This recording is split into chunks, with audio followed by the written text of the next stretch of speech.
ज्ञान का सच्चा मूल्य। एक बार की बात है, एक छोटे से गांव में एक बूढ़ा विद्वान रहता था, जिसका नाम था गुरु विश्वनाथ। वह अपनी बुद्धिमानी और ज्ञान के लिए दूर दूर तक प्रसिद्ध था। लोग अपनी समस्याओं का समाधान पाने के लिए उसके पास आया करते थे।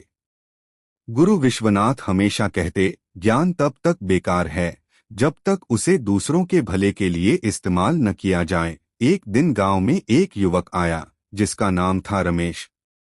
वह बहुत अभिमानी था और उसे अपने ज्ञान पर बड़ा घमंड था। उसने सुना कि गुरु विश्वनाथ सबसे बड़े विद्वान हैं, तो उसने सोचा कि वह उन्हें चुनौती देगा और अपनी बुद्धि का प्रदर्शन करेगा। रमेश गुरु के आश्रम पहुंचा और बोला, गुरुजी, मैंने कई किताबें पढ़ी हैं और सारी दुनिया का ज्ञान मुझ में समाया है। मैं आपसे शास्त्रार्थ करना चाहता हूँ। अगर मैं जीत गया तो आप मुझे अपना सबसे बड़ा शिष्य बनाए। गुरु विश्वनाथ मुस्कुराए और बोले, ठीक है बेटा, लेकिन पहले एक छोटा सा कार्य करो। इस गांव में एक गरीब किसान है, जिसके पास खेती के लिए बीज नहीं है। तुम अपने ज्ञान से उसकी मदद करो।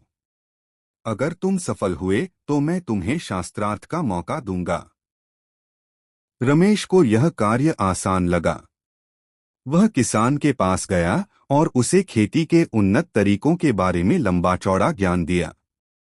उसने मिट्टी की जांच, उर्वरक और बुआई के तरीकों के बारे में घंटों तक बात की।